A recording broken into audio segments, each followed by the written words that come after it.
Yes, the recording is on.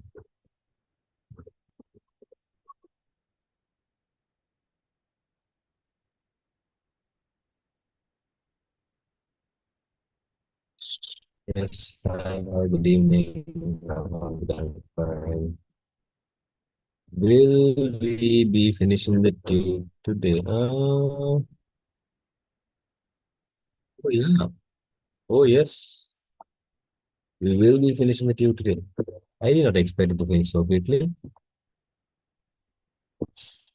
Alhamdulillah, I'm fine. How are you all? This is my first day joining the paper class. Are we doing programming questions today? Yeah, actually, we're finishing programming questions today. Finally, we'll be talking about programming. My voice would have gone a bit today because from morning I've been teaching and it's fun. Anyways,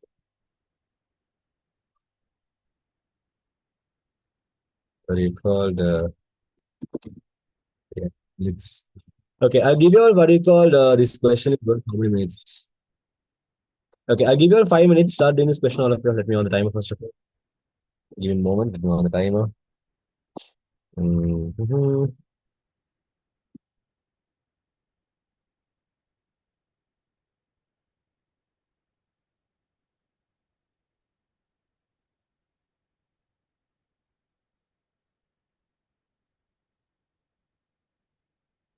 Yeah, I want the time of 5 minutes. I want all of you to do this question. Once you're done with this question, raise your hands up in Zoom. Huh? How many paper class sessions did you do so far? So far we have done. Give me a moment.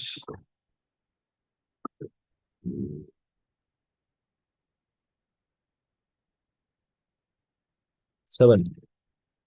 Today is the eighth session. 7 are completed. Inshallah, Shaheen, let's see. Even my first day. Yukasha, there is a fellow in April 2024 batch with your same name. I can remember that. No, yeah, that name is funny. Anyways, start doing this question all of you. Once you're done, raise your hands up in Zoom. Huh? So those who are new for the paper class, what do you called? Actually, if you're attending my theory class, you would have got the printed version of this tute. Again, the paper class is completely free until you over it's completely free. So for those who are not attending my theory class, what I would suggest you all do is maintain a separate writing book. And on the separate writing book, you can write the question number and your answer. You don't have to copy the questions, just the question number and the answer.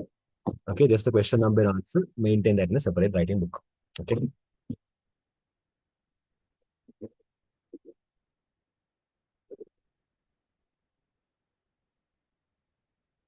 I need to say something.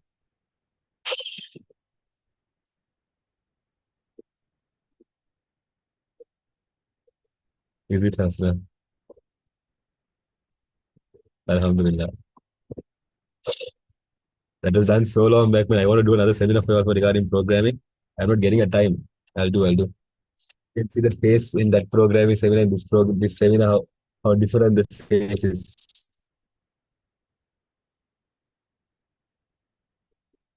That was one of my first public seminar. I remember. But yeah, let's start. Those who are done with this question, raise your hands up in Zoom. Actually, raise your hands in Zoom. I had this bad habit. Always I say raise your hands up. By default, raise hands means obviously up. You can't raise your hands down. But yeah, yes. It's not English class.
Will the class finish early today? Because we have only one more question to go. No, no. The tute has only one more question, but I have not included the 20 to 24 paper. So the 24 paper I will be showing you separately. Is it, Brian? I think we replaced. Can't remember.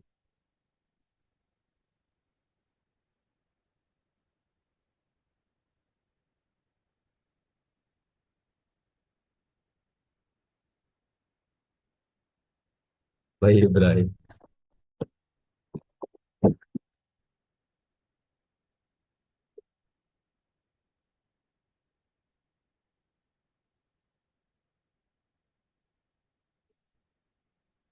What's no, no, no, no.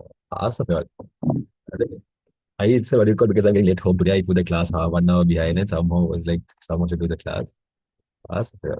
Why is 2023 question taking 2 pages? This is the compulsory question. The other page is the choosing question. It's coming in the part one. The part to the first question. It's coming on a compulsory question. And only 8 of you all did this question. The compulsory question, huh? To be honest, the 2 marks question. The 2 marks compulsory question.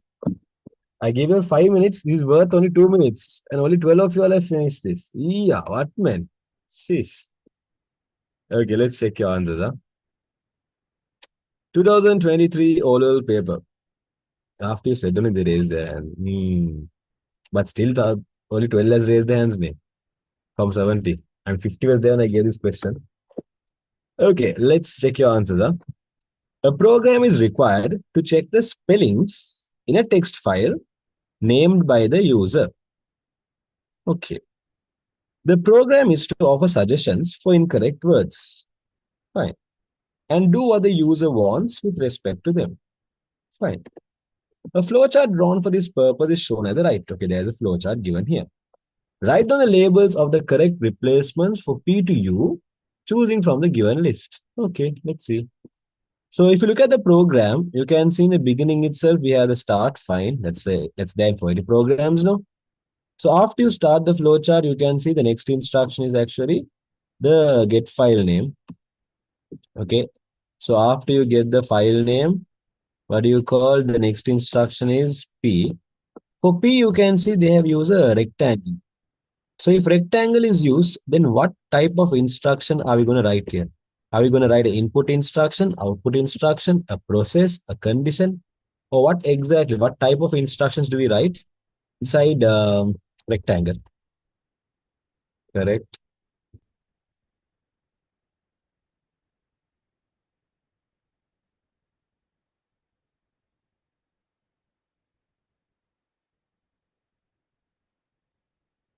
Right.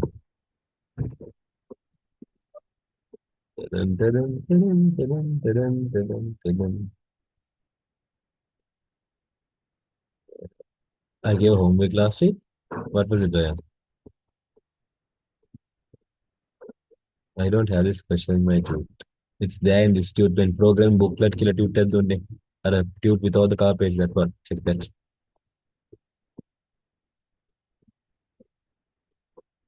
Yes, correct, correct, correct, correct, correct, correct, correct, correct, correct.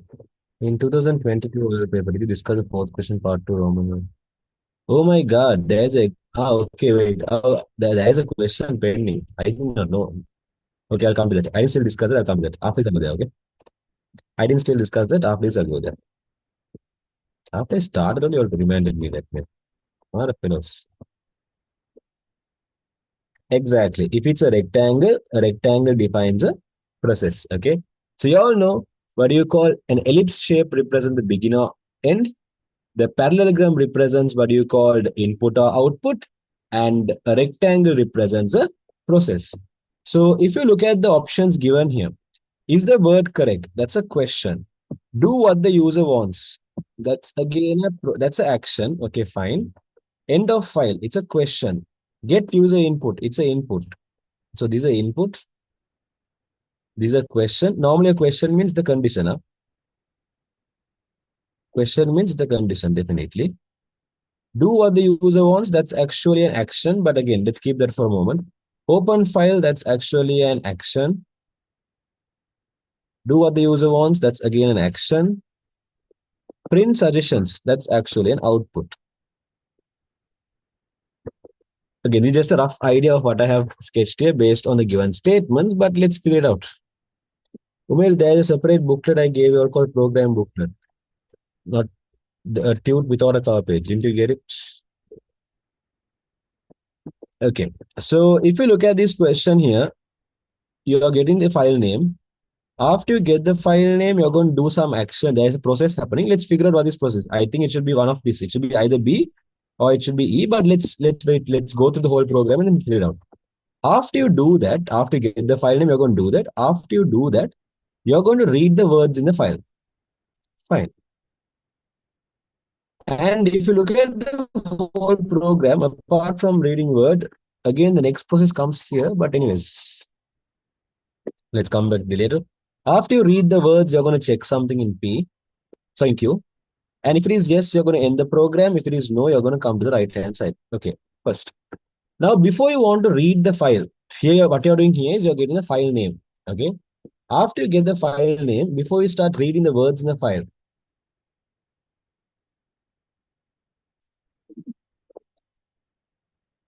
Hasna WhatsApp to this number.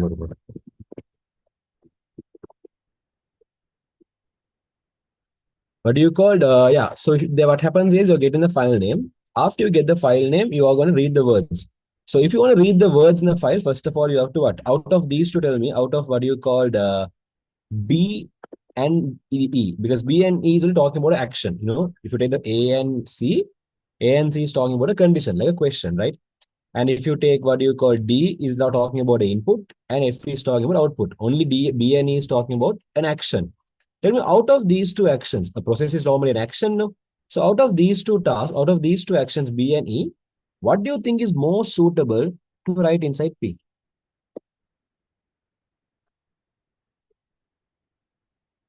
Is it B or is it E?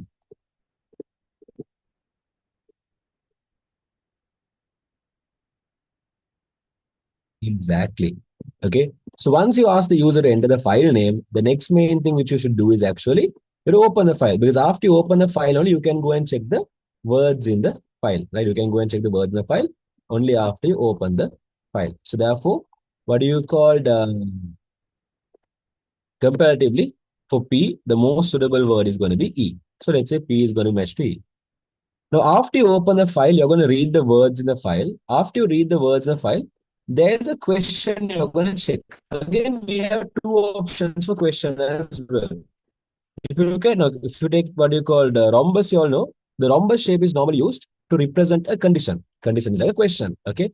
So if you notice here, A is also representing a condition, C is also representing a condition. Out of A and C, what do you think is the most suitable condition to represent for Q? Like when the answer of that question is yes, you're in the program. If it is no, you'll do something. So what do you think Q is more suitable? Is A suitable for Q or C suitable for Q? If that question's answer is yes, the program has to end. You can see it yes goes to stop. If the answer for that question is no, something has to happen. Is it A or C? Just practically see and tell me.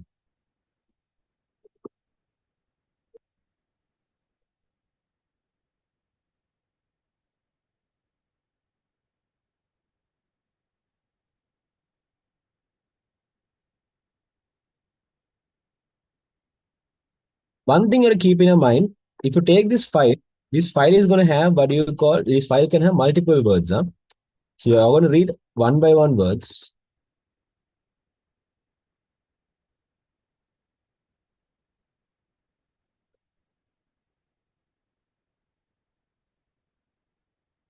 I have mixed answers from all of you. Not bad.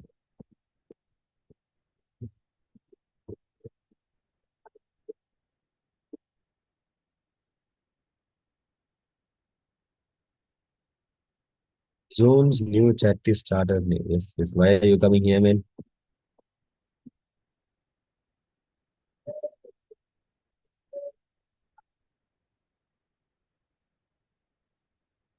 Okay. Yes. Nothing. Okay. So out of what you called A and C, here the question is asking you after you read the word, you have something for Q. Okay. One is the word correct? One is it is the end of the file. I'll keep that question for a moment. Okay, I'll keep that question for a moment. But if you notice, there's another question here. Okay, there's another question here. And what happens here is, if the answer for that question is yes, okay, if the answer for that question is yes, you're going to go and read the next word. You're again going to read a word. You're again going to read a word. You're again going to enter a word. Okay. If the answer is no, you're going to find a suggestion. Now tell me, you have to find a suggestion. Okay, but the answer is no, right? When someone comes and asks you a question, is the word correct? Okay, if the word is wrong, so when someone is going to come and ask you, is the word correct? Okay, so when someone comes and asks you this question, is the word correct? Okay, when you say no, in that case, should someone find a suggestion? Or when someone comes and asks you, is it the end of the file? And when you say no, you have to find a suggestion. You have to find a suggestion when which question gives you no. When A gives you no or when C gives you no. Practically, just think and tell me. Practically think and tell me. You have to find a suggestion. Now, your question says, when a person enters incorrect word, basically, you have to give a suggestion. Now, using this idea, tell me, there's a question you're going to ask. When the answer for that question is no, you have to find a suggestion. So what is more suitable? You're going to ask the question, is the word correct? And that question giving you no? Or is it the end of the file and that question giving you no? I'm asking for R. The question, what should be the condition for R? Exactly. Perfect.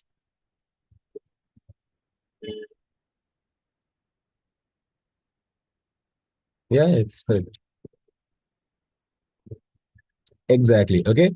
What you call in A, what you call in R, what has to come is in R, the condition that has to come is you're going to go and ask, is the word correct? Okay. The R you're going to go and ask, is the word correct? And if the word is correct, then yes, you're going to go for the next word. If the word is wrong, now what you're going to do is you're going to go and what do you call? If it's no, you're going to find suggestion. So for R, if you notice, the most suitable condition for R is a word correct? Okay. For R actually, the most suitable condition is a word correct. And using that, you can double confirm that Q has to be what? Is it the end of the file? Because you see here, practically it makes sense, right? When you ask, is it the end of the file? Basically, end of the file means in this word, in this file, there are multiple words. And you're going to check word by word up, right? This algorithm is not complete. It's a part of it's like a very incomplete algorithm. But based on the algorithm given here, what's going to happen here is you're going to check, okay, is it the end of the file? And if you answer yes, if you have reached the end of the file, yes, now you go and end the program. If it is no, now you're going to go and check whether the word is correct and go for the next one. That's going to keep on repeating. So Q is going to represent, is it the end of the file? Okay, Q is representing C. And when your answer for Q is yes, you end the program. For those who mixed and earlier, now I are clear by Q is C and R is A, one of you. For those who swapped it earlier, got it? I got 83 for the first time when I'm highest in my entire school. Wow, good job. Hey, what's up? Let you know what to do. Nice, nice. That's fine as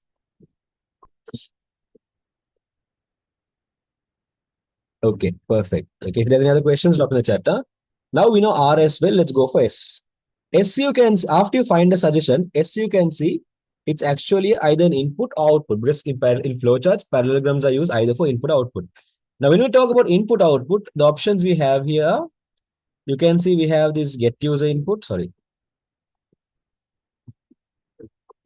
For input output, we have this option, the get user input. Another one is print suggestion. Okay. Now tell me, after you find the suggestions, you're going to find what are the available suggestions. After you find the suggestions, what do you think is more suitable to do first? First, you're going to print the suggestion. Okay, no, you can see both of them are input output. No, so practically tell me, first you get the first you what you call print the suggestion and then ask the user to choose one.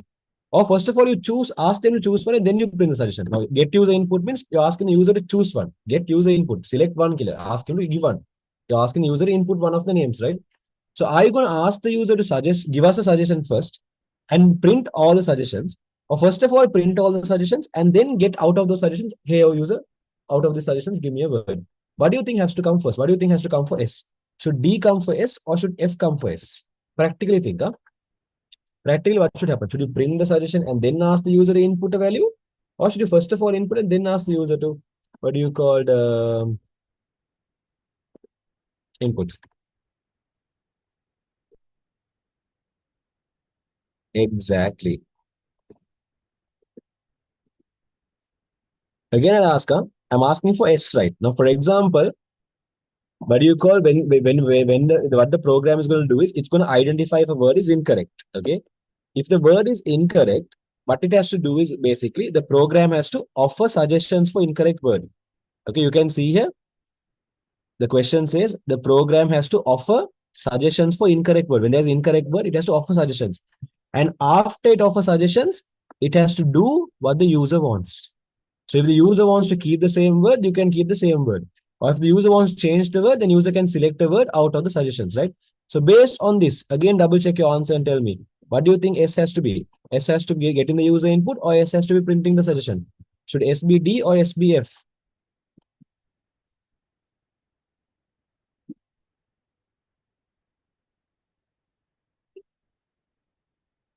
Exactly. Majority of you are correct. Some of you all have messed it up. That's fine. Okay. Yes. First of all, you have to actually print the suggestion. You can see the question is mentioned here. The program has to offer suggestions for the incorrect word. After you find the incorrect word, okay, first of all, you have to offer the suggestion. You have to print the suggestions. After you print the suggestion, then only you're going to ask the user, hey, user, these are the suggested word. Out of these suggested words, select one. Okay. So what's going to happen here is for S, you're going to say F. Okay. For S, you're going to say F. That is what you're going to say. You're going to ask the user to, you're going to print all the suggested words. After you, so print all the suggested word is offering suggestions. After you print all the suggested word, now in T only you're going to say, okay, these are the suggested words. These are like similar words. Out of these similar words, please enter the word you want to use. Okay, so T is only going to be D. Is that clear all of you? Got it? Yes or no? Can you explain again? Yes, I'll explain again. When you read this question properly, in the top, this part of the question, okay, which I highlighted in the top in yellow color, the question says the program is to offer suggestions for incorrect words and then do what the user wants to respect them. Now, for example, imagine you are typing a word in a keyboard. You typed the incorrect word. Okay, you typed the incorrect word. Okay. Now, practically tell me, what do you think is the best approach a program should follow? A program should ask you to enter the correct word. And after you enter the correct word, it has to give you what you call suggestions respective to the correct word. Okay. Now you type the incorrect word. After you type the incorrect word, it has to first of all give you the correct word. It has to ask you to enter the correct word. After you enter the correct word, it has to give you suggestions of similar words to your incorrect word. You enter the incorrect word, no? The words similar to the incorrect word, it has to give suggestions for that. Is this a process? Or tell me, first of all, after you enter the incorrect word, first of all, it has to give suggestion for similar words. The words similar to your incorrect word. Okay, suggest similar words first. That is similar to your incorrect word.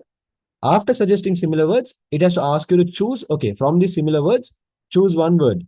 Okay, it has to ask you to enter word. Out of these two approach, I'll call these approaches, let's say A approach and B approach. Which approach do you think is the best approach? After you enter incorrect word, I have to ask you the correct word first and then show you the suggestion. Or I have to show you the suggestion and from the suggestion ask you to choose a correct word. What is more suitable as per the given paragraph, A or B? The perspective A or perspective B?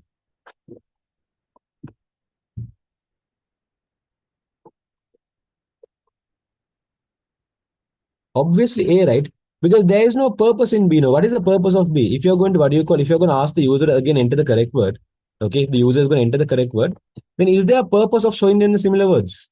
For example, let's say you wanted to type apple. Okay, you wanted to type the word apple. When you were trying to type the word apple, you by mistake type the word called, let's say, apple like this. Okay, so you by mistakenly you type like this. So when you typed apple like this, okay, it has to first of all show you, did you mean apple or did you mean ape or did you mean, let's say, uh, let's say it give you multiple words. Huh? It has to first of all give you suggestions. And should it ask you, okay, out of these, now give the word you want. Okay, enter the word, choose one word from this and tell what is the correct word you mean. Should it do something like this? After you enter the incorrect word, show what are the possible correct words and ask you to choose one. Or it has to ask you, okay, enter the correct word. And after you enter the correct word, why should it give you suggestions? Why should it give you, did you mean apple or did you mean ape? Is there a purpose for this? If you're going to go in this approach, I enter first the correct word. Is there a purpose? There's no purpose to go in that approach. So what happens is, okay, yeah, exactly. Okay, so what happens is, first of all, when you enter the incorrect word, the program has to first of all give you similar words, suggestions basically. And then what you're going to do is you're going to go through the suggestion and you're going to figure out like, oh yeah, I did a typing mistake. The correct word has to be apple. So first of all, you give the suggestion. After you get the suggestion, then only you're going to give the input. Because if you're going to enter the input first and second get the suggestion, there is no purpose of the suggestion, right? Now, for example, imagine what do you call you want to make a decision in your life. You want to decide, okay, you want to decide, should I do O levels? Sorry, should I what do you call do A level maths? Or should I do A level science? Or should I do A level commerce? Okay, or you have the question in your mind. Okay. Let's say after you go and apply for the exam, now you normally before you sit for the exam, you go and apply for the exam. No? After you apply for the exam, now can you be thinking, okay, should I do maths or should I do science or should I do commerce? Now, after you apply for the exam, can you think all those stuff? There is no purpose of thinking after. You have to think that before applying, right? Similarly, you have to enter the word, okay? First of all, you have to get the suggestions. After you have the suggestion only, you have to select out of the suggestion and enter the word. If you're going to already enter the correct word, then there is no purpose for the suggestions. Okay? Does that make sense that B is wrong and A is correct? Got it? For those who messed up. Is that clear of yours? Perfect. Okay. So therefore, what you call S is going to be representing F. You're going to print the suggestion, and T is going to be you're going to get the user input. And U is going to be again it's a process. Obviously, the remaining process we have here is what you got. So you have to do what the user wants. Okay. U is going to be do what the user wants because that's the only remaining one. But after you get the user's input, you're going to basically replace the wrong word with the user's input. So you wrote the answer correctly. These are the answers you have to get. P has to match to E, Q has to match to C, R has to match to A, S has to match to F, and that's the order it has to get matched. Put 1 mark each and tell me how many marks you have got for this question. And others, if you have any doubts, drop your doubts in the chat.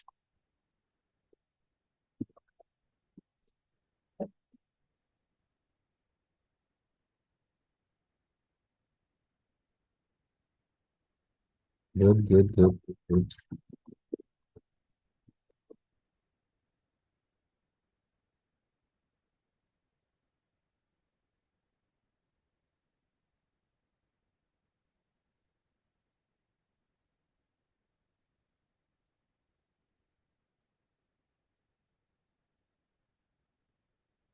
Alhamdulillah.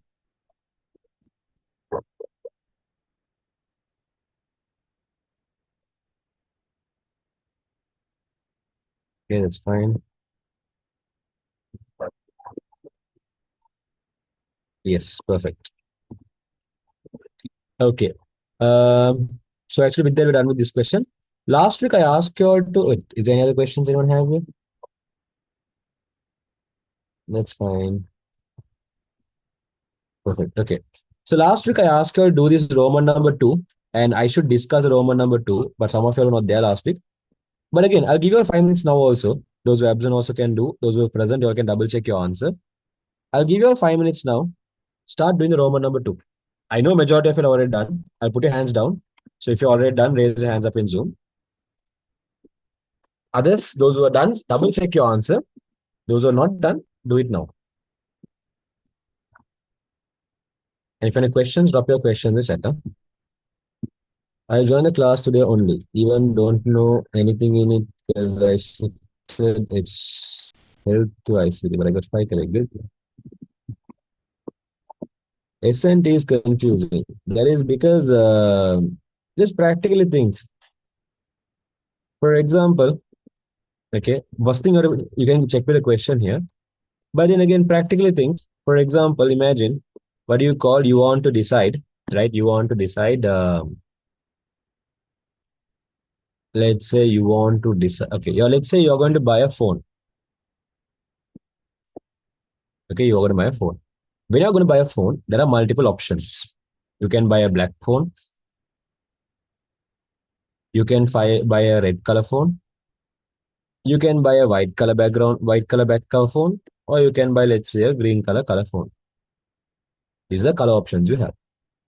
Now, when you're going to buy the phone, okay, if they ask you the first question, what color phone you want, okay, and you're going to say black. After you say black, now second, are they going to say, okay, we have black, red, white, green.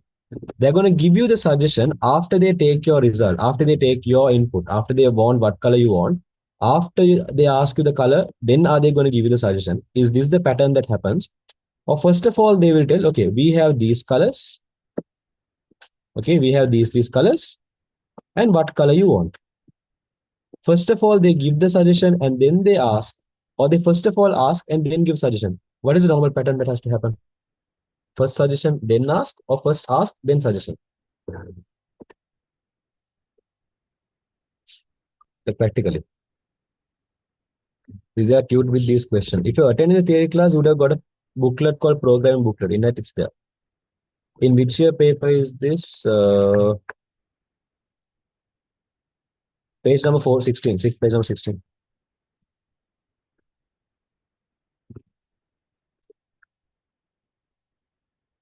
Exactly. Okay. First suggest and then ask, right? So similarly in that question as well, what happens there was you're going to enter incorrect word. Now after you enter incorrect word, you know typing, by mistakenly we can type wrong words, right? After you type the wrong word, first of all, it has to show similar words. And after showing similar words, it has to ask you to choose the correct word. Show similar words, and after showing similar words, choose the correct word. Is that the correct approach? Or ask you to first of all enter the correct word. If you enter incorrect word, first of all enter correct word. And after you enter the correct word, show similar words. Practically, what do you think is the best option? First of all, show similar words and then get the correct word? Or first of all, get the correct word and then suggestion? What should come first? Similar should come first or correct word should come first?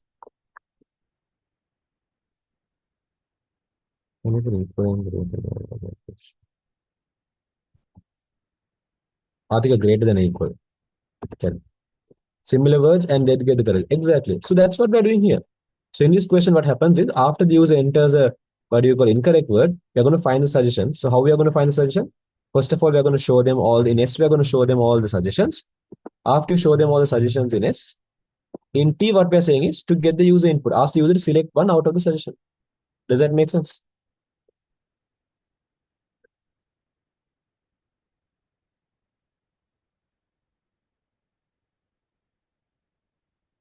Why, Ilma? These questions need great efforts in thinking. Actually, no. No need to think because the question had clearly mentioned here. Right? If you read this part of the paragraph is more than enough because this part has clearly mentioned the program is to offer suggestion for incorrect words and then do what the user wants. So first of all, you have to offer suggestion and then you have to do what the user wants. So that's already given there actually. Hence a print suggestion means showing suggestions. Yes, exactly. Print means output. The word print means output or show or display. These are all same meaning. And the word get means enter, input, is all the word get means. Get is asking something from the user. Print means giving something to the user or showing something to the user. Make sense? Print means like this output something like that.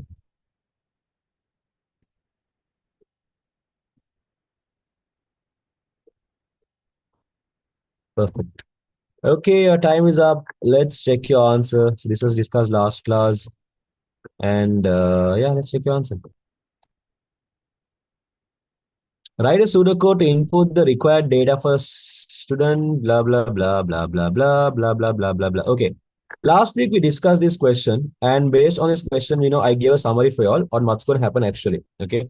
So initially, you're going to get the total distance from the user, and once you get the total distance from the user, what do you call if the distance is between 0 and 5? What do you call if the distance is between 0 and 5? You're going to ask him to go in the bicycle. If the total distance between 5 and 15, then you're going to ask the user to enter the distance from where D is what the distance to bus stop. Okay. And if it is less than one, you're going to ask to go in the bus, or else you're going to ask to go in the school van. Or if the total distance is more than 15, then what you did is you ask the user to, but you checked if the van fees is less than 2 times the bus fare. If it is yes, you're going to go in the van. If it is no, you're going to go in the bus. Okay, last week, I sketched the whole question and gave you based on the given data here. So let's see how the pseudocode is going to work. There are two pseudocodes that you can write for this. I'll show both the answer. There is no space here, so I'll write on a separate paper. Let's take the writing book.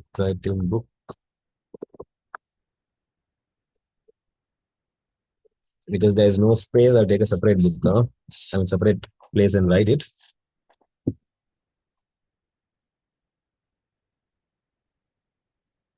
Okay. So if we look at that question, the first one they're saying there is we're to get the total distance. And here the question they have said the name for total distance TD. So what I'm going to first of all mention is begin as usual, because all pseudocodes start with begin. And the first instruction I'm going to mention there is input TD. Again, there are two possible answers. I'll show both the answers one after the other. Okay? So first you can mention input TD. Fine.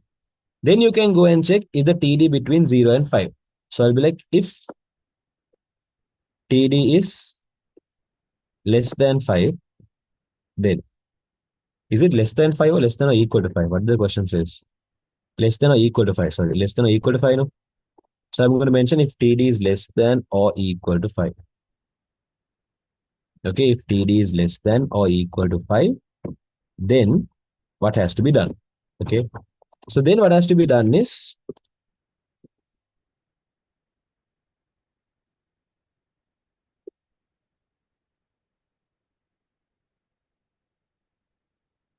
okay, when the total distance is less than or equal to 5 kilometers, we'll use the bicycle. So I'm going to mention if TD is less than or equal to 5, then display bicycle.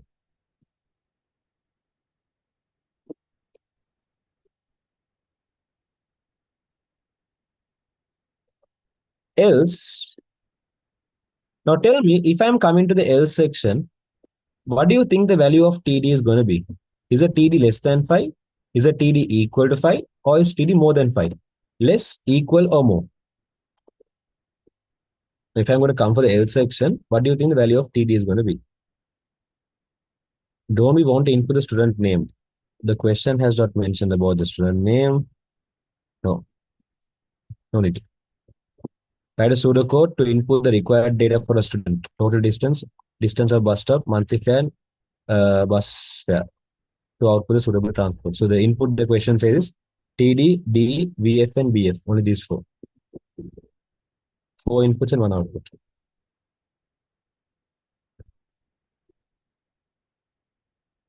Exactly. If I'm coming to that pink color section, obviously the value of TD is more than 5. Okay. That's unwanted. Okay. It's actually more than 5, right? So I don't have to again go and check anything. If I'm coming to that pink color section, definitely it's more than 5. Now, when I read the second statement is saying when the total distance more than 5 kilometers. Now, I already know if I'm coming to this pink color section, it's more than 5 now. So I don't have to check anything. But less than or equal to 15. So what I can do is in this pink color section, here I can write if T is less than or equal to 5 kilometers. If TD is less than or equal to not 5, 15. If TD is less than or equal to 15 kilometers, then what has to happen? Okay, they have mentioned when the total distance is less, what you call more than 5 kilometers, more than 5, I'll come for pink color itself. So that I don't have to again check it, unwanted to check it again. But less than or equal to 15. So if it's less than or equal to 15, now what has to happen is, Umar, I already answered that question 1,000 times. I asked you a question, you did not answer it. I again and again asked you, did you, what do you call, when you get the tube, you would have got a program booklet. Do you come physical class, online class? For theory. Okay, what do you call? So less than or equal to 15 kilometers. If it is less than or equal to 15 kilometers, what has to happen is you have to go and check another thing. What should you go and check? You have to go and check if the distance from home to nearest bus stop is less than 1. Now, as per the question, what is a variable we are going to use to store the distance from home to the bus stop? Distance to bus stop. What is the letter we are going to use to store the value of it? What has the question suggested to use?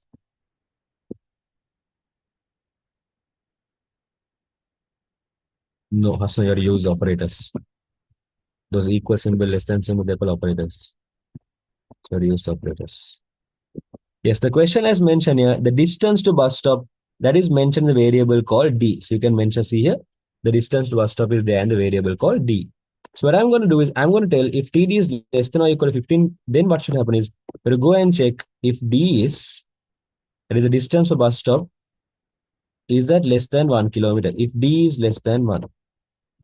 So if D is less than 1, then what has to happen? Use the bus. Then display bus.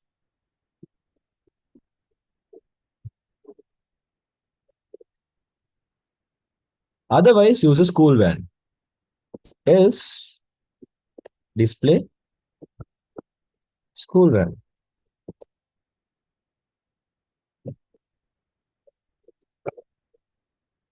Okay, otherwise display school van.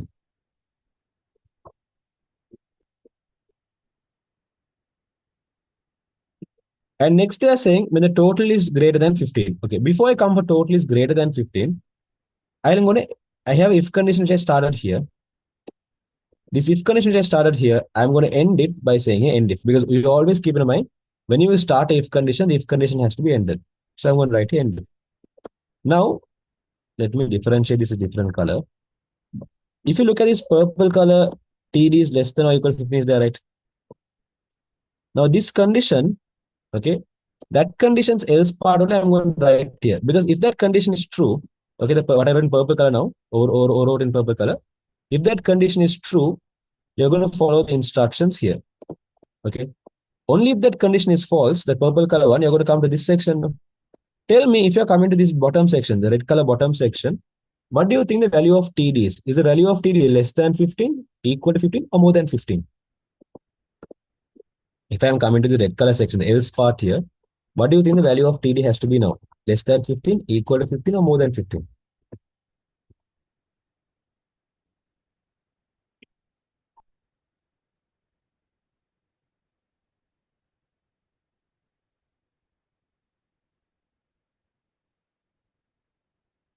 Correct. The value of TD has to be more than 15.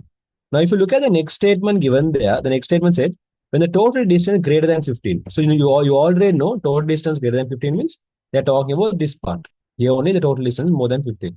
So, they're saying if the total distance is more than 15, then you have to check one thing. If the monthly van fare is less than 2 times the monthly bus fare. In the question, they have said the monthly van fare you're going to store in the VF variable. The monthly bus fare you're going to store in VF variable. So you have to go and check if van fare is, that is, if van fare is less than 2 times the monthly bus fare, is less than 2 times the monthly bus fare. It's better if you can put for this 2 times bus fare bracket, but not compulsory. Yeah, you can just keep it as it is as well. But yeah, you're going to check is it less than 2 times the monthly bus fare. If it is less than 2 times the bus fare, you're going to use the school van. Okay, if it is so, then use the school van.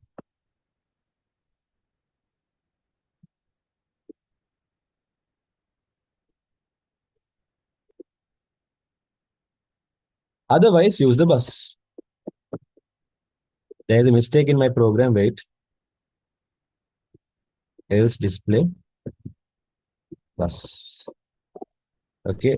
Then you mention the end if for this if condition. Now, I did not do one thing. I have not input what do you call other values. So I have to mention, actually, I can mention everything together. I can mention input TD, comma D, comma VF, comma BFK. I can mention all of them together. Or else what you can do is input D you can mention here. Input VF, input BF you can mention here. So you can separately write it or you can write all together. I was actually going to write both the codes separately. One where all are together and one where all are separated. I actually forgot. Anyways, that's why I put all of them together. So I'll put all the input statements together here. Okay. Anyways, then once that is done, I have the end of if condition here. So end if of this purple color. And the blue color is also end if has to come here. Every if condition you start has to be ended. And then the program is okay. So if you look at the program properly, what's going to happen is, first of all, you're going to go and check. Okay, if I go step by step, you're going to get these values from the user. If you're wondering how do I know these are 4 values I have to get, it's mentioned clearly in this question that write a pseudocode to input the required data for a student. In brackets, they have mentioned what are the required data. See, the required data are what? TD, D, VF, and BF. These are things mentioned in the brackets. So these are things you get from the user killer. It's clearly mentioned here. That is why I have taken only them. Then the question says, to figure out the what you call suitable transportation method, you have to go through this. To go through this, first of all, you're going to go and check if the user's total distance is less than or equal to 5.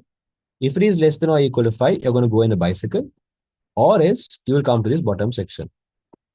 So if it is not more, if it's not less than 5, basically, if your distance is more than 5, then what's going to happen? Can we write BF into 2 is less than VF? No. No. The question says what? With the monthly van fare is less than the 2 times bus fare. So van fare has to be less than 2 times bus fare, not bus fare less than van fare. Yours is putting bus fare is less than van fare. That's wrong.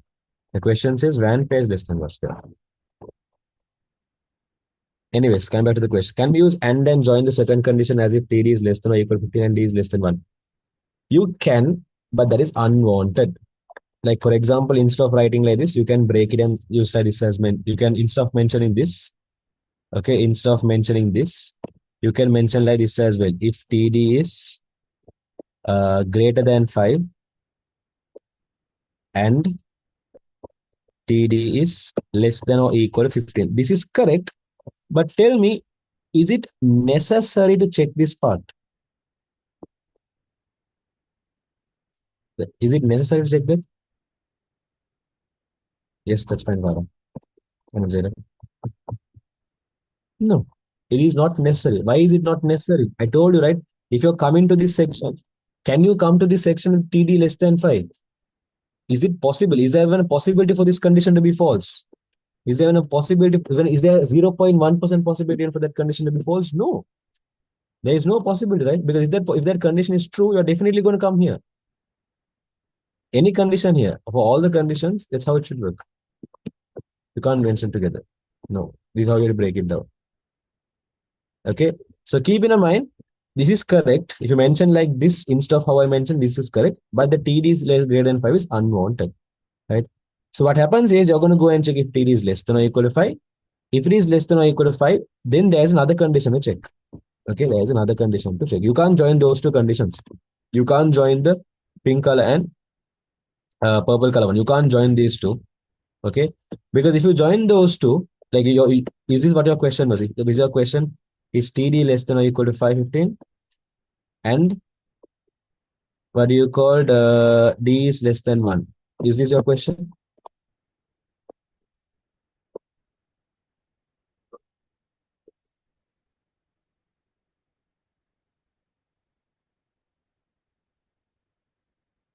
Okay, now based on that, tell me if TD is 16, okay, if TD is 16, will this condition give you true or false?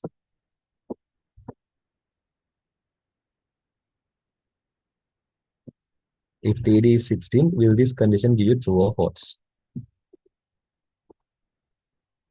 It's going to give you false.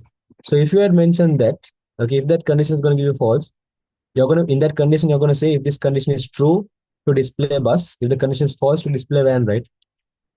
But as per the question, if the total distance is more than 15, can you directly tell what you call to go in a school van?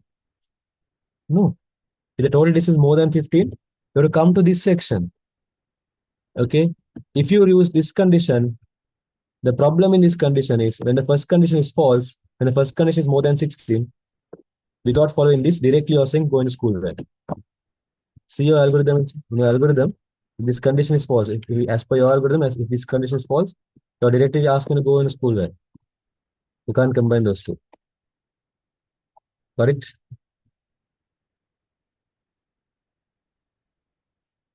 Or send me WhatsApp me your answer. I'll just check how you have written the answer and I'll show you there. What about using the word print instead of display? Again, print, display show all the same meaning. Those are just synonyms. It's not going to make a big difference. Perfect. Okay. So keep in mind always to be precise with how the step-by-step flow is. Don't unwantedly combine stuffs. What do you call if it is not needed? So this has to be schoolwear. Okay. How many of you all got this correct? Raise your hand up. Let's see.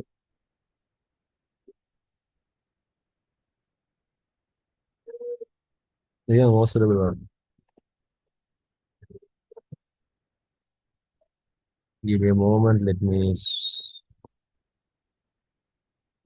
it.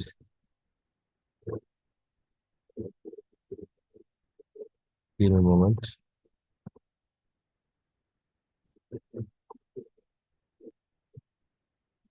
Dun, dun, dun.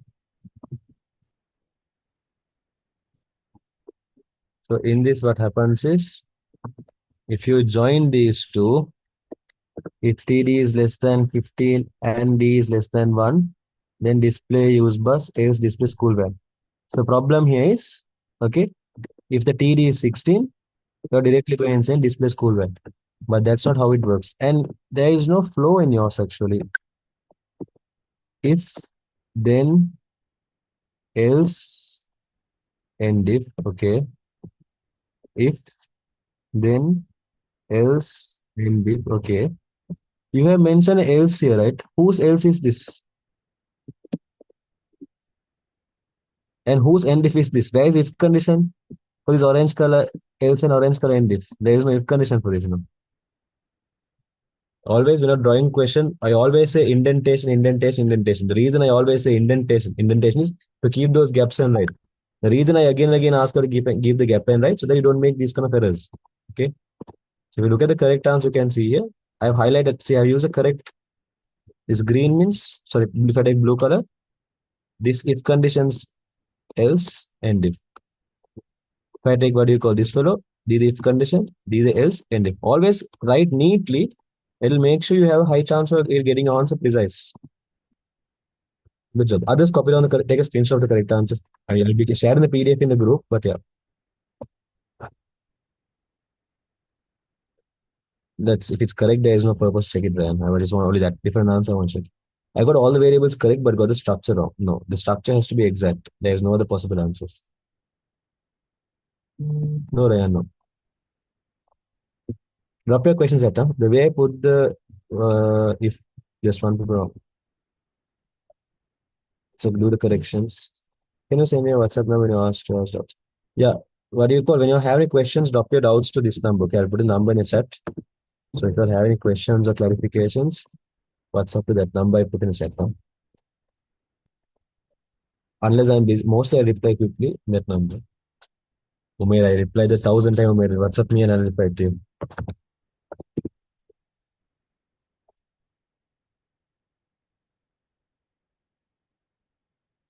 Anyone having any other questions there? Those who absent last class, go and watch the last class recording. With the last class recording, I broke down this whole question and I drew a diagram here explaining how to understand the question. So today I did not explain this part of the question. So this was done in last class. If you are absent last class, just go and watch the recording. If not, half of this question will not make sense for you sometimes. If there's any questions, drop in the chat. I did not get any other questions. Okay, last question is there here.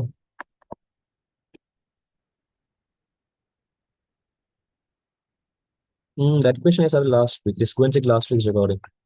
WhatsApp me and get the record. Or is it Rayan? Okay, I'll give you all 10 minutes. Start doing this question. Let me on the timer first of all.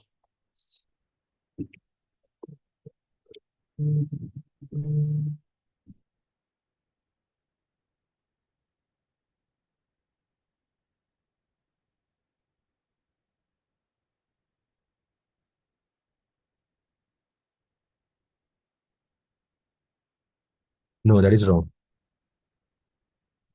When you're making a program, you don't make a program to use for one person or a program to use one time. You make program something called dynamic. Okay. So what I mean by you keep the program dynamic means you make one in a pseudo code. You mention the logic of how the program works.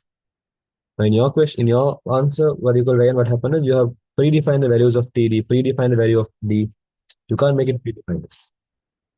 So when the program has to be run for each user one after the other. Asana, I think we started it 2 months back. So we have done 7 days. Today is 8 day means probably 2 months back.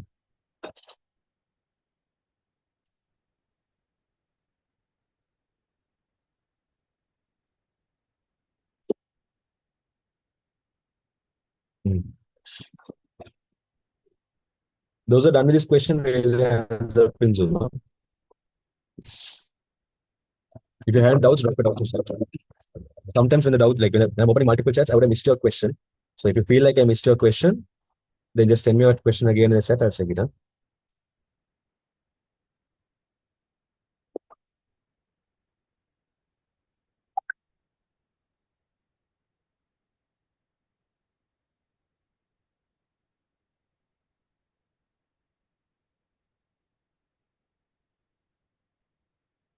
Yeah,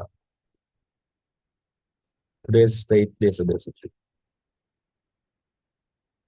Sway, why Avasaram? First of all, do this question. Will we get next paper class when obviously we will be getting. I have actually for next paper class, you'll be getting a file as well that's still on process. Sometimes the file might come a bit late because the designing is still going on, but yeah, it might check later. But if there's any specific doubts, let me know in the Zoom. I was searching this question, going everywhere in the queue, but no, it isn't there. Yes, the last question. Other than the predefined part, is that correct? I didn't check the other part. Just compare it with the answer I sent. The answer I showed. Then I need to watch 6 recordings. Must you watch right? Today is eighth recording, so we have watched 7 recordings. It says each recording has different questions, and I'll be teaching as well in certain stuff. Like in the first recording, I can remember I taught arrays and all.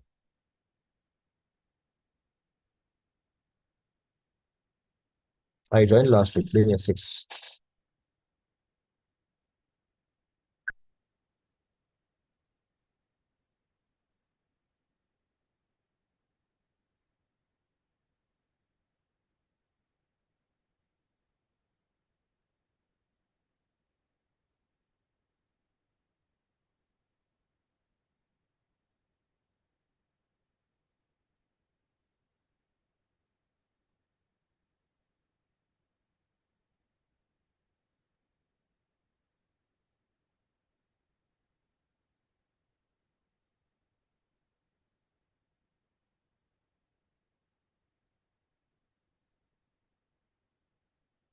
The online theory class time clashes with another class of mine. Is there a way I can purchase this too? You purchase a theory class to get the tube for free. You can't just purchase only the tube. Watch the recording, will you? I mean, like, you can, while you're watching the recording, you can WhatsApp me your doubts. I'll reply for this number, the number I told a while ago.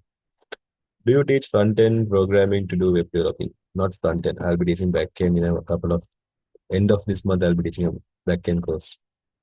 Will the next paper class would be based on the second lesson? No, mixed. Only first lesson is what you call lesson based because if I'm going to do this in class, if 2 months, if 18.5 less than or equal 18.5, what would be the answer? If 18.5 less or equal to 18.5.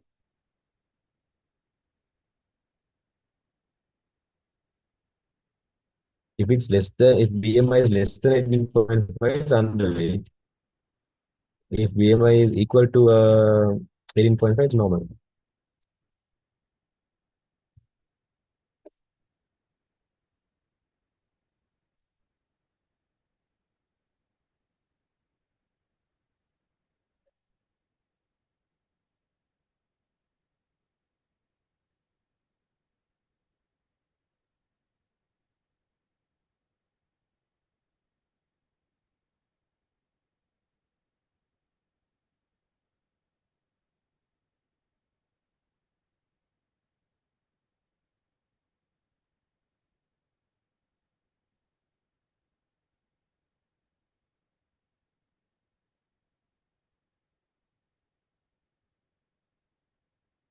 Can I be Ibrahim? If 18.5 less or equal, just a question, true or false.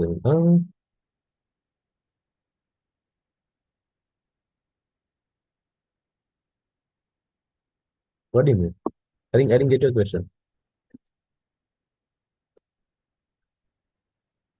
It's confusing. I just again read the question.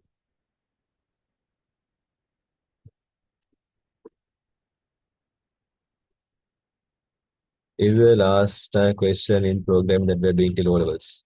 No, we'll be finishing the syllabus very early actually.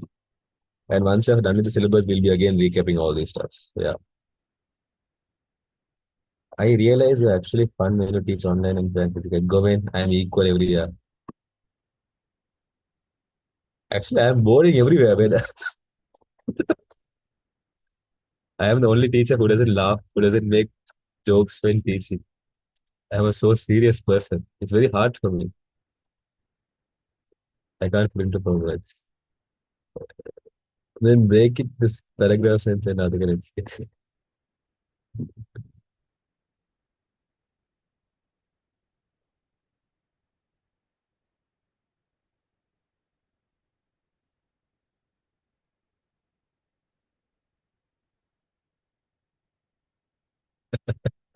your most taken physical class, maybe.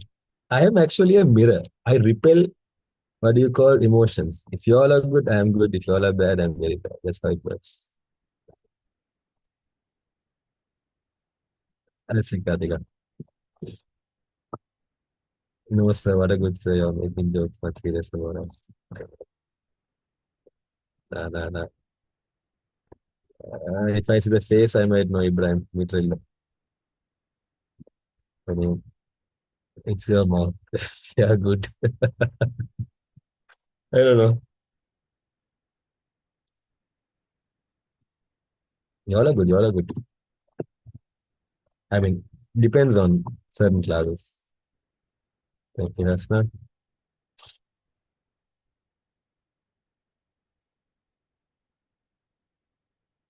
By the way, I have only almost 1.5 minutes remaining. So quick. Once you're done, raise your hands up in Zoom.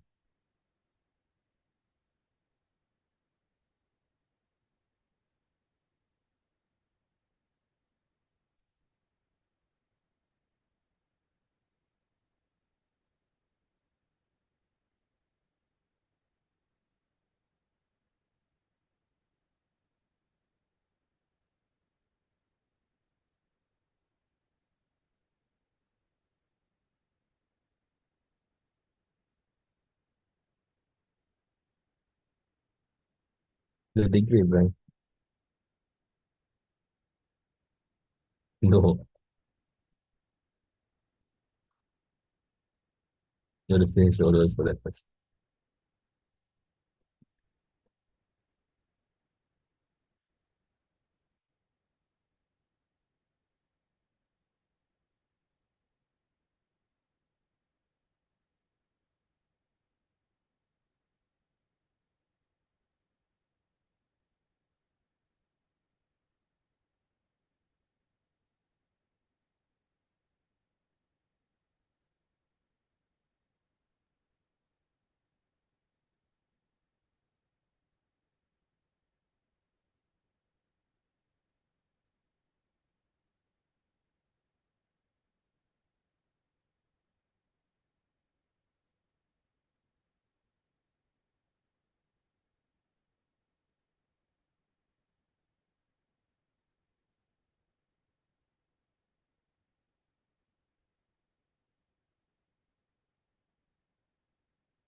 Okay, the time is up.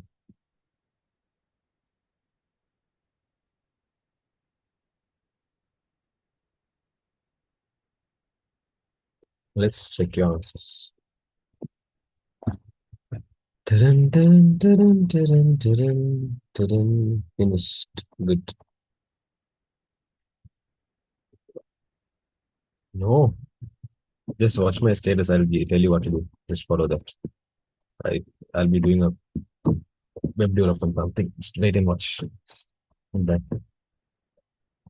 Okay, let's check your answers. There's a person called Shadow Worker. Ah, that is Ariba. Her name is what do you called? That's her Zoom name. You can rename your name by a given option. See, I know all of your fake names even, man. That's the supernatural powers I have. See, just kidding. What do you call? Let's do the question. The administration of a school decides to calculate the body mass index (BMI) of each student to find the underweight, normal, overweight, and obese students. The BMI of a person is what do you call of a person weighing W kilograms and having a height of H meters is calculated using the formula BMI is equal to weight divided by height square. Perfect. Anyways, what do you call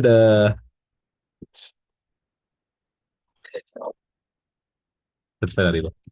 What do you call they have given you here the formula of how to calculate the BMI, also known as body mass index, right? The question says the body mass index of a person weighing 90 kg and 2 meter tall can be calculated by saying 90 divided by 2 square. That's 90 divided by 4, and that's 22.5. Right. They have given you a formula and they have told you how to use that formula as well. Then the question has mentioned the person's weight status is found according to the following table. Okay, so you can compare the BMI with these values, and based on these values, we can decide are they underweight, are they normal, are they overweight, and are they obese. Again, fine. Always, when you get a question, first of all, read the full question. Second time, only see what the question is asking. Okay. Still, I don't know what the question is asking. I'm just reading the question and understanding the question basically. The school administration wants a program to find the weight status of all 400 students. And there's a keyword here. One of the keyword here is in the school there are 400 students. Okay.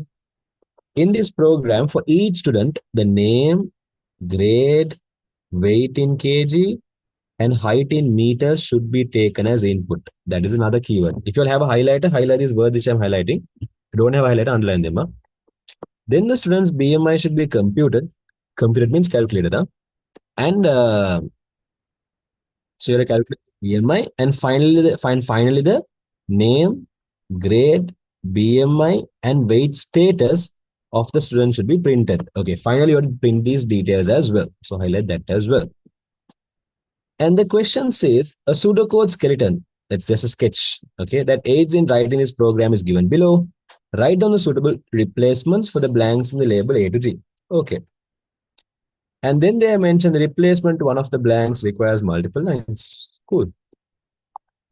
So if you look at the program, they have mentioned count equals 1. While count is less than something, we're going to repeat these instructions. Before I figure out what that something is, let's go through the instructions. Huh? They have mentioned here, first of all, we have to do something we have to do with the name, grade, weight, and height. This name, grade, weight, and height, I told you to highlight earlier as well. They are taken as what from the user? They are taken as, what did the question say? The name, grade, weight, and height are what? What are they?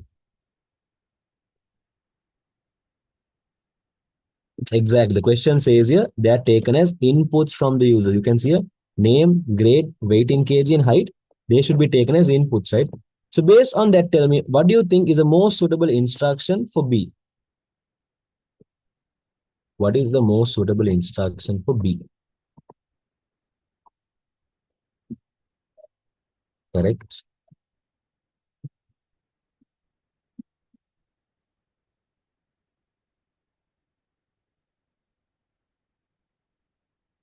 Yes, exactly. For B, you can mention input, enter, get, write. Any other synonyms are also accepted. Okay, you can mention anything you want. All of them are accepted. Perfect. Correct, correct, correct, correct, correct, correct. Not students, just the word input only. Okay, yeah. You can just mention the word called input. You can mention the student as well, not needed. Just the word input. Apart from input, if you had mentioned get, or if you had mentioned enter, or if you had mentioned read, that is also correct. All these words are correct. To make it more simplified, you can just mention only input. Huh? You don't have to mention others. Only input is correct. But apart from input, other answers are also valid. Now, once you have obtained all these details, okay, once you have obtained all these details, you can see we have instruction C. After instruction C, there's output called output name, grade, BMI. Now you have the name we have got from the user find, grade we have got from user find. But before this instruction, before here, have we given a variable with a value for BMI? Have we given a value for BMI before this instruction? Have we given a value for BMI at the moment? Have we given a value for BMI before the instruction? No, exactly. No. So therefore, if you want to display it, obviously that has to have a value, right? So in the label C, what should happen is in label C, we have to calculate the value of BMI. Okay, we have to calculate the value of BMI. So for that, what you can do is you can write a process like this. Okay. For C, you can write a process mentioning BMI. It should be all simple letters. The reason is because you can see in the next instruction, they have mentioned BMI all simple. Not a problem if you mention all in capital, but better to maintain both in the same way. Yeah? So because the next instruction is mentioning BMI in simple letters, here also I'm going to mention BMI in simple letters. I'm going to say BMI is equal to, how did the question say BMI is equal to weight into height squared? So I'm going to say weight. If you mention W, it's wrong. Huh? Because why W is wrong is the question has clearly mentioned here. We're going to store the weight in a variable called weight. We're going to store the height in a variable called height. So if you mention W, if you mention H, it's wrong because the clear question has told you weight is there in weight variable, height is there in height variable. So you have to mention a weight divided by height. You can mention squared like this to the power 2.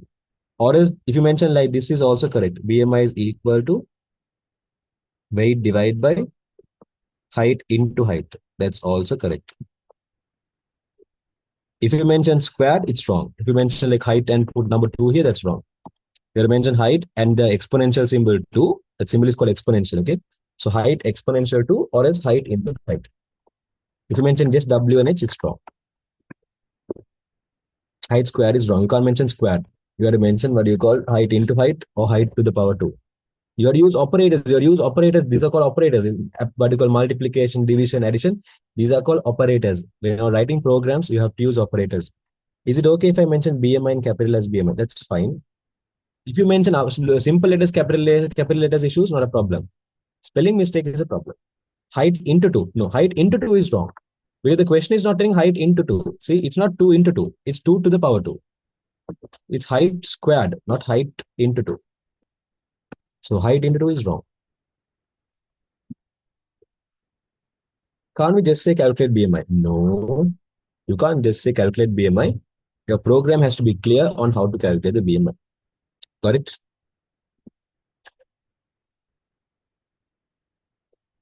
Next, you have D. Okay. In D, you're going to say output underweight. Underweight. For a person to be underweight, his BMI has to be less than 18.5, right? So in therefore, you can say D has to be, is BMI less than, sorry, BMI. For D, the condition has to be, is BMI less than 18.5? This is what D has to be. So if BMI is less than 18.5, you're going to say, you're going to output as underweight. Else, you're going to come to this section. Else, you're going to come to the bottom section. But you call in the bottom section, you have for output normal. When do you output normal? If the BMI is less than 25.0. Again, a question for you. Now, in this, they have said normal means, okay, for a person to be normal, his BMI has to be more than, greater than or equal to, so less than or equal to 18.5. Sorry, more than or equal to 18.5. It has to be, for him to, his BMI has to be greater than or equal to 18.5. And his BMI has to be less than 25. Okay, if BMI is in this range, in between 18.5 and 25, if BMI is in this range, his normal is what the question has mentioned here. Okay, now tell me, in this D condition, if I'm going to check if BMI is less than 18.5, do this killer. If I'm coming for the L section, then definitely the BMI is how much? Is BMI what do you call less than 18.5, or is BMI equal to 18.5 or more than 18.5, or can be both equal as well as more? If I'm coming to this section of the code, then definitely BMI's value is what? Is it less than 18.5 more than 18.5, equal to 18.5, or it can be equal and more both.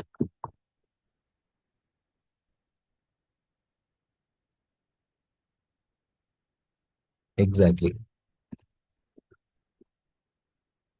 Perfect. Yes.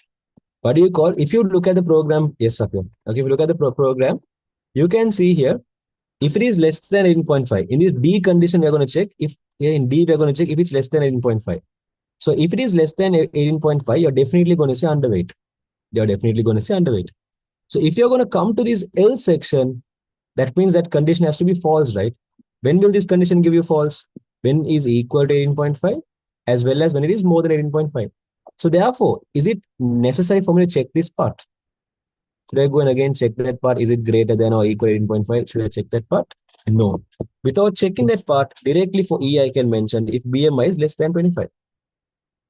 For E, I can directly mention is BMI less than 25. Again, I'm saying the reason I'm not, if you look at the question properly, okay, this E is coming for when? For normal. Okay. So as per the question, for someone to be normal, his BMI has to be less than 25, as well as BMI has to be greater than or equal to 18.5. The reason I'm avoiding this, I'm not checking this part. I'm not checking is it greater than or equal to 18.5. The reason is because if I'm coming to this section, this pink color highlighted section, which I have yellow color, if I'm coming to this section, definitely his BMI has to be greater than or equal to 18.5. But if it's less than 18.5, you will not come to this section. Instead, you'll be going for that green color section, is output underneath. So always in writing programs, avoid writing unnecessary stuffs. Keep it as simple as possible. Up to there, is it clear, all of you? Up to here, is it clear? Any questions if I have, drop in the chat. Huh? If there's any questions, drop in the chat. Next. Now, I have written the program of how to find underweight. I have written the program how to find normal. Else. Else means these are conditions. Now, in E part, I'm checking if the BMI is greater than, so less than 25. If BMI is less than 25, I'm saying normal. If I'm going else, that means BMI is what? More than or equal to 25, right? Okay. It is not wrong if we write the 18.5 part in E, right? And if you're writing in E, it's unwanted, but if you're writing or write it like this, you can't write it how the question is given. If you're writing or write it like this, huh? If you're writing that, you write it like this. If BMI is greater than or equal to 18.5 and BMI is less than 25. If you're writing this, how you have to write it. I'm pretty sure you did not write it like this, no? So it's wrong. If you're writing this, how you should write it. You can't mention both together. You'll use the AND operator and separate it. See, told you. That's by saying unwanted, they were Leon Depart. Keep your program simple as possible, man. Then E, you're going to check if it's less than 25. If it's less than 25, output normal. If you're coming for the L section, then definitely the BMI is more than 25. Okay. Now, if it's more than 25, directly we can't tell it's overweight or obese. If you want to check if it's overweight or obese, you have to first of all do a calculation. So I'll go and check if it's less than or equal to 29.9. So for F, I'm going to mention if BMI is less than or equal to 29.9, then output obese or obese, overweight. Okay, if it is less than or equal to 29, if it's greater than 29, else output obese. Else output obese. If you read that question properly, you can see in the note they mentioned that one of the labels are coming to multiple lines. So replacement to one of the blanks requires multiple lines. That one they're talking about is F. See, for A, the condition you're going to write F, it comes in 1, 2, 3, 4, 5 lines. This is how F comes. In F only you're going to calculate is they obese or are they overweight. Exactly. Okay. So F is where you write both the condition. You have to check is it obese or underweight. Up to here, is it clear, all of you?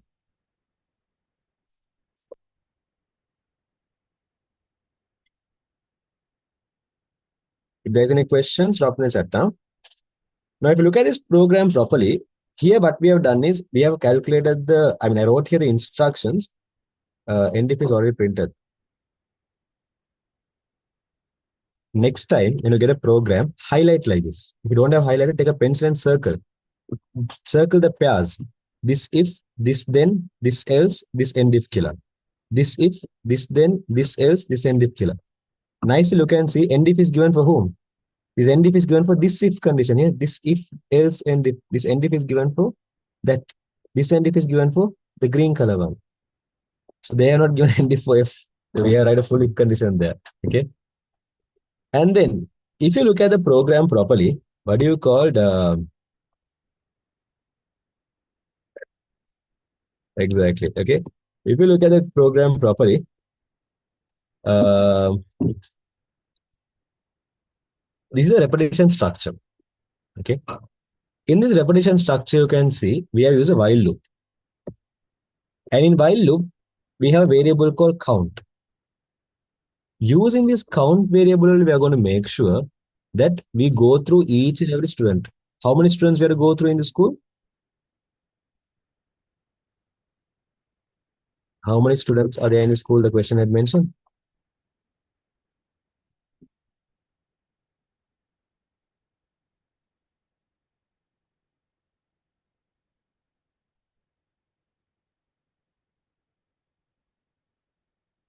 Obese is the same as obesity, right? I think so. Yes.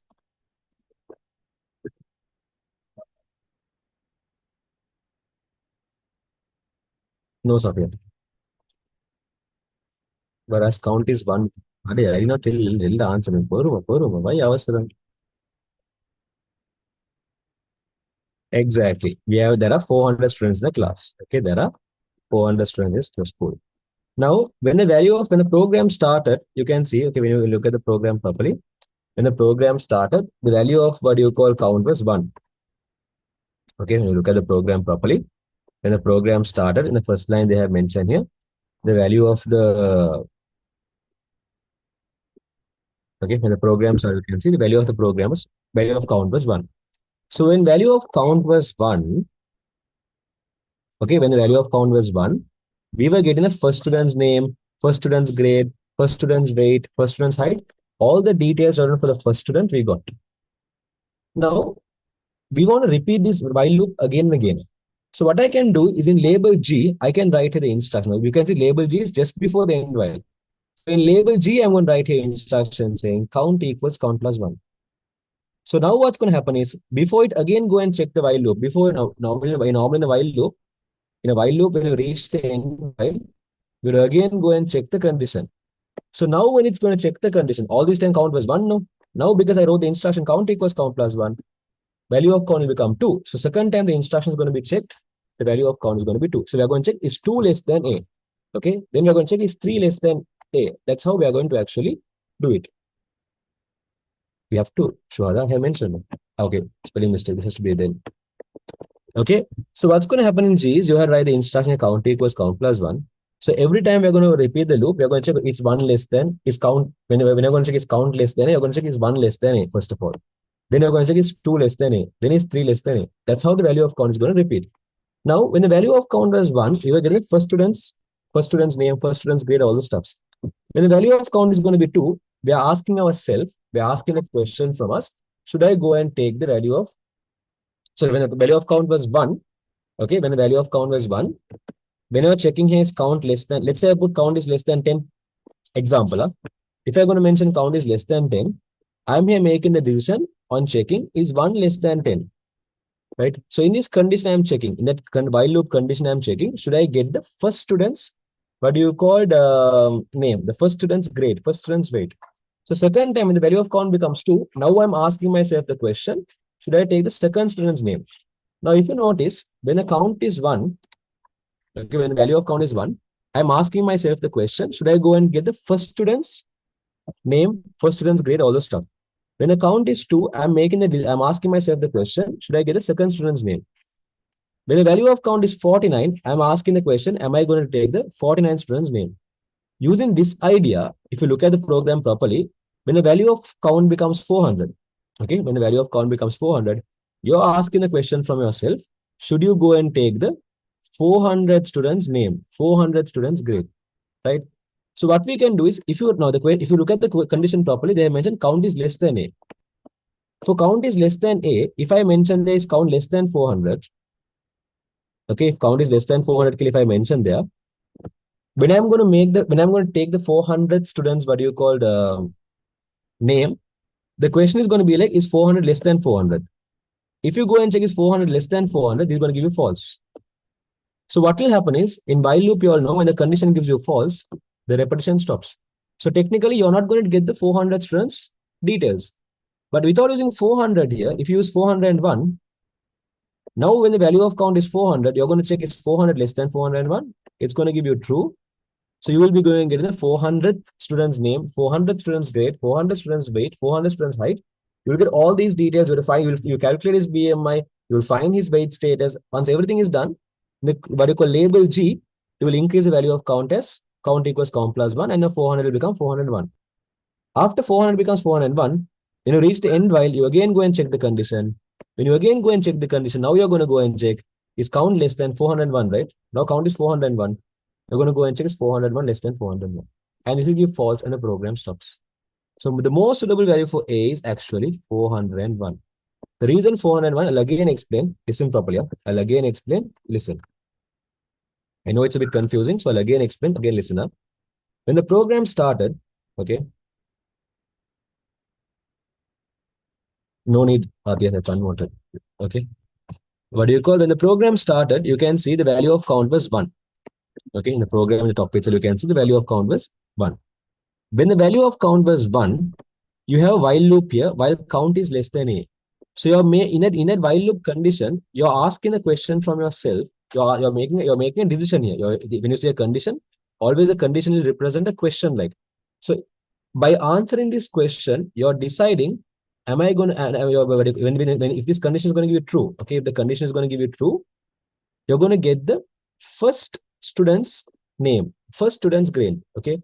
So if we look at the pattern, when the value of count is 1, you're deciding, should I go and get the first student's details? When the value of count becomes 2, after count equals count plus 1, till you reach the end, you reach end, when you again come and check, now you're making the decision, should I get the second student's detail? When the value of count becomes 3, you're making the decision, should I get the third student's details? If you like that, go in that pattern. When the value of count is 400, you're now making the decision, should I get the 400 students' details? So yes, you have to get it. So therefore, this condition should give true when the value of count is 1, value of count is 2, value of count is 3, value of count is 4, it has to give true. But 401, it has to give false. Why? When the value of count becomes 400, now you're asking a question, what? Should I get the 401 students' details?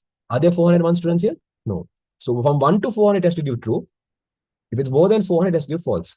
So the condition that satisfies that is this. Is A, what do you call, is count less than 401. Does that make sense, all of you?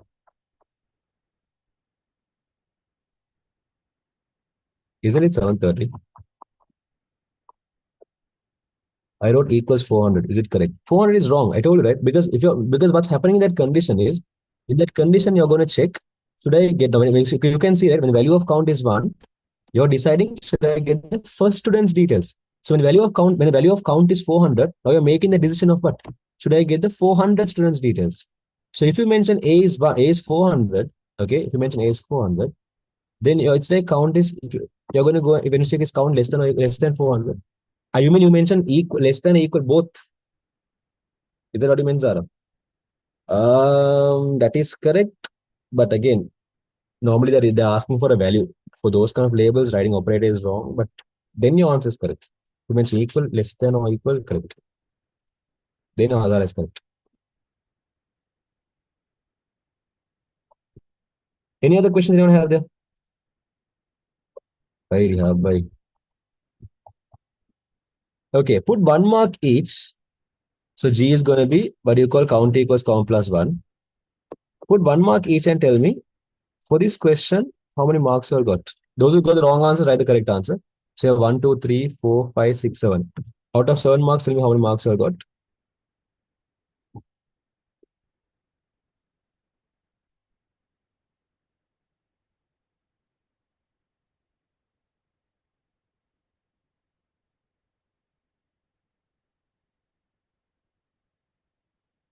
Good, good, good. Then what in F we have written only the overweight? Wrong. In F, you have to write all these four statements. Only if you mention all these four, you get marks. That's why the question has mentioned the note. One of the instructions has multiple lines. Kira. Now I realize the importance of for loop. It's needed to make counting of as well. For loop does not have to do it. For loop automates it.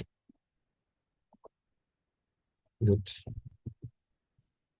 Good job, Asma. 6, 5, 6. Good, good, good, good. Majority of it I got good marks. Okay. Actually, with that, we're done for the day. And we have finished the programming question booklet as well. I thought we will have extra time. No, we did not have extra time. Not bad. I mean, we had the question remaining from last week's work. So that's why we were able to manage the time properly.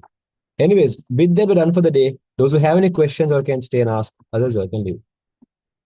We're done for the day. If you have any questions, stay and ask, others or can leave. How do paper class work? So paper class works every Tuesday from 4:30 to 6 o'clock. The paper class happens. Today it got delayed because I had a seminar in the morning. Just after the seminar, I came here. That's why my voice is a bit rough as well. Yeah, so every Tuesday happens completely for free. I'll be posting the link for this paper class in a WhatsApp community. Let me share the link of that community in the chat. Give me a moment. So every day after the class over, I'll be posting the recording, this PDF, everything there only. Normally, if you're coming to my theory class, you get the printed version of this tube. I'll be giving completely for free for the people who are attending my theory class. Others, I'll be giving the PDF. So if you want, you can what do you call print and take it for your own self. Or else you can just I'll be screen sharing it as well. So your requirement is maintain a separate writing book. So when I give you the question, when I screenshot the question, you can note down the question number and you can write your answers on that question book. That's how it's going to work simple. So make sure to join the WhatsApp community to get the updates. Yeah, it's right. Yes, Sumaya. Actually, I think you WhatsApp me asking the recording. I'll send you the recording.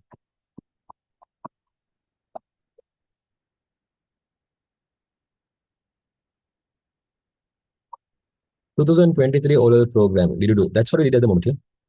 The 23 O-level paper, now we did. All this time we're doing the 23 paper.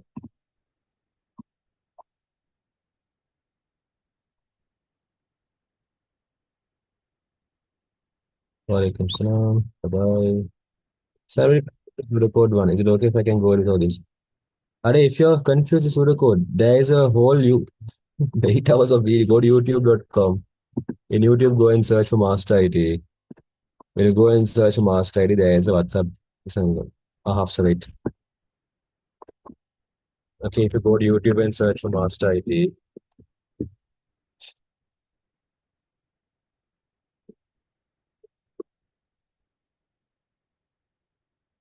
you will be getting this yellow color channel.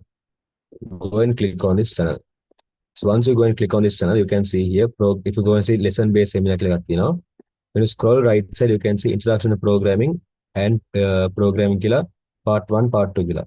First of all, what's this part 1? This part 1, I have thought about pseudocode from the basic. Everything is there and flowchart. Just watch these two and you're good to go. See, 8 hours, man. Again, this is in the class we did this for 16 hours. So there are certain things I have compressed here. Okay, because of time constraint, I have compressed. But from scratch, everything is covered in these two. So if you're weak in pseudocode and flowchart, watch this first and this second. Okay, observe. Observe. Anyone else having any other questions regarding what we learned today?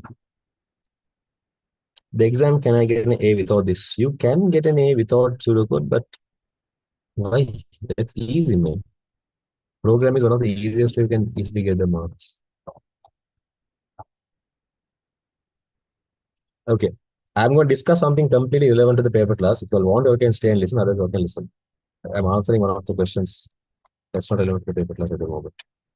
There's a whole thing from programming there in those videos, except arrays, everything is there. Arrays part, I did in the paper class day one. In paper class day one, I thought about arrays.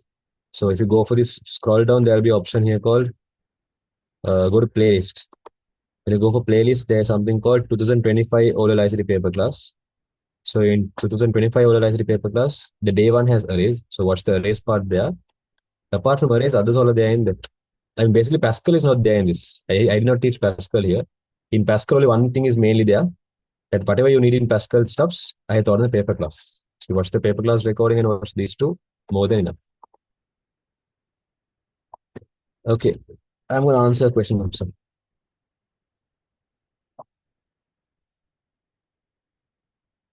I'll inform that in the class, Raya. So what do you call Hafsa, if you take a website, to create a normal basic website, okay, a normal basic website, we use three computer languages. One is something called HTML, one is something called CSS, and the third one is something called as JavaScript. Now, in your syllabus, in grade as per grade 11 knowledge, you all will learn only HTML. Using only HTML, you can create website. Only CSS you can't. Only JavaScript you can't. Okay. So HTML is like we call it as like the main structure. Without HTML, you can't create a website. CSS and just JavaScript, they have to make the website better. So HTML is the main flow. CSS and JavaScript are just to make it better. There are more things as well you can include to make it more better. So in your grade 10 lesson, sorry, grade 11 lesson number 5, you will be learning about how to use HTML and how to create website. Okay. So for example, actually when we are doing those practicals, I have a code editor which I made. You don't have to make a notepad, you can even come and do it here.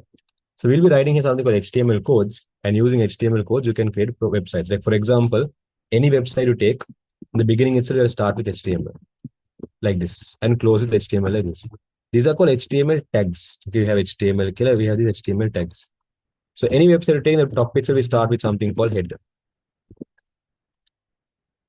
And then we have something called open tag, close tag. You can see the open tag is just the name and the angular brackets. Close tag, before the name, there is like a slash as well. So we call open HTML tag, closing HTML tag, open head tag, close head tag. Then we have open body tag, close body tag. Any website you take, these four will definitely be there. Sorry, these six will definitely be there. Okay. This is like a template. Wherever you go, it will be there. Normally in the head section, you give information that has to be visible in this place of the website. If you look at the top part, okay, if you look at the top itself, you can see the top, you can see the icon here, and you can see live HTML editor, right? We call this as the title of the website. Okay, this is the title and this is the icon. So if you want to specify the image, what to show in the icon and what to show in the title, that you have to write in between head section only. So for example, in your grade 11, you all don't learn about icon, you all learn only about title. So let me show how you can mention the title.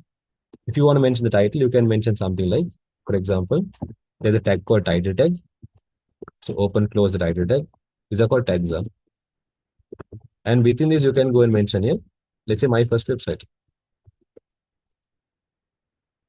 Now, there is nothing, no, you can't see anything within the website. Now, if I go and download this code, let me open and show you. See, there, within the website, there's nothing to be seen. See, within the website, there's nothing to be seen. But if you look at the top, you can see my first website killer, and the top it's showing the title here. So the title of the website you can show using that part for my first website. Then within the body section, you mention what to be shown within the website. Now, for example, if you want to include heading, there's something called H tag. So if I mention like H1 here, within this, I can mention the heading. Like for example, I mention this is a heading. This is a heading. So like there are different sizes of heading. Okay, H1 is the biggest heading size. Then we have sizes like varying from what do you call H2. If I go and mention H2, you will notice size becomes small. So likewise, there are different HTML tag, and using that you can create websites. Actually, there are certain websites that was made by the past students. I think I have blocked it. I have blocked it. I have blocked it. Why did I block it? Let me show it to you here.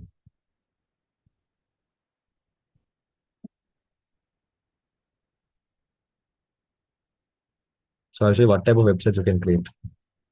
In the class, we did practicals, and one of those practicals, earlier it was public. Anyone can go and see everyone's public. I think I made it private. I don't even know why I made it private. Practicals.master IT.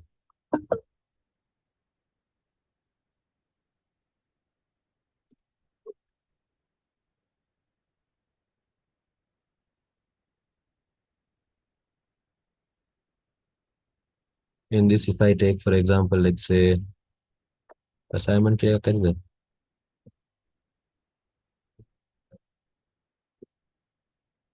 Assignment. Which assignments are there? Yes, I know. 740 only. Adanis. Ashif Zahir, Aisha Zamir, Abdullah Irfan, Afra, Akbar, Amna, Rizda, Shivagan. Is our Kolana, Kolana, Kolana, Kolana, Kolana, Kolana, Kolana, Kolana. In Vellavat, we did different assignments. I'm just searching for Vellavat. Okay, I'll just take Aisha's for example.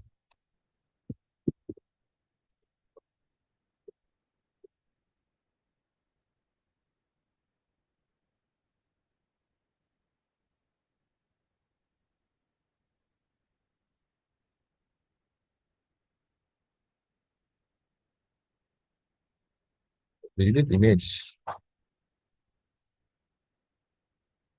What's the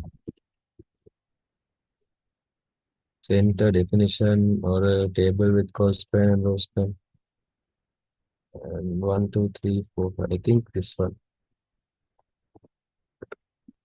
And we did some practicals in the class. That will actually have everything. No. Anyways, these kind of websites all you can create using HTML, but there was one who else did in the class. Um, Himas ki karta thi.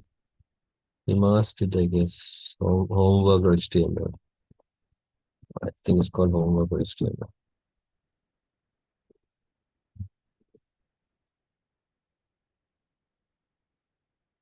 Hmm. Okay, so this kind of website now here there's the image is hidden. Okay, image has an error, I guess. So there'll be image here, there'll be text here, you can color it. So these kind of basic websites you can make. After I'll give you the what you call grade 10 lesson number 5 tute, the field PDF version.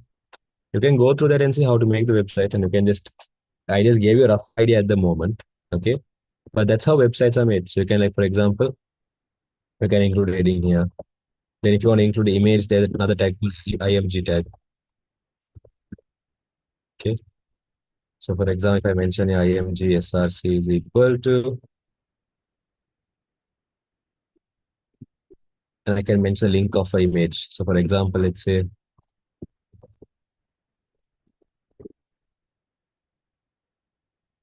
if I take this picture,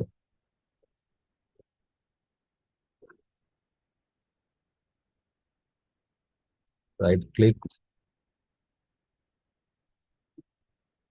copy image link, paste. So now the image is there here. I can change the size of the image, with height, with all those stuffs, and I can play. So these are called HTML tags. Within tags, so these are tags. Within tags, you can mention values and you can play around. I always give the tube, but you can do the coding here. It's a this website called code.masterid. So you type the code. While you're typing it, so you can see how the website looked like in right hand side, and you can download your code as well. Yeah, so that's how it works. Got the basic idea? So you can make websites like these actually. I showed you a while ago. These kind of websites you can make using it's very Saras actually.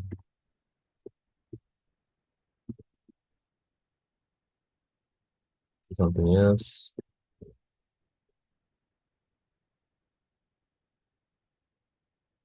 But apart from that, I can show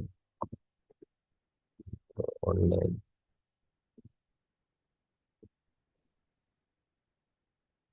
In Sakina also there should be more.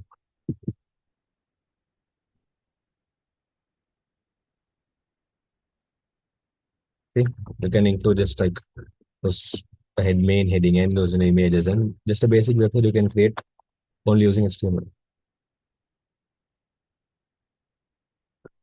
If it shows error, that means there's some other issues that has to be checked. Walaikum salam. Okay, anyways, then HTML codes are wrong. No, HTML will not show errors. HTML is a language that if you make errors, it will not show you the errors. It's a very selfish language. I mean, it's like very not selfish language, it's very cool language. It doesn't care about errors. If you make errors, it'll be like, no, no, I don't mind. Correct this way. Anyways, got the idea, Hafsa?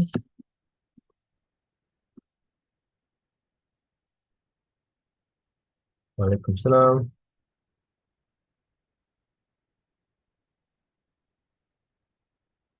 Good job, Hafsa. Just WhatsApp me. I'm sending that PDF. It's lesson one. I'll check later. Umair, can you WhatsApp me the link? I'll check later. If I don't study programming, can we get an A? You can, but why do you want to skip programming? It's easy. Just study and see. There's another tech called video tech there. Yeah. Number is this 072 217 8161.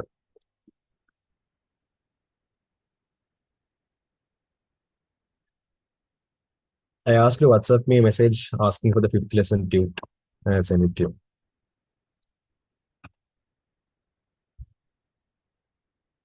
Yeah, so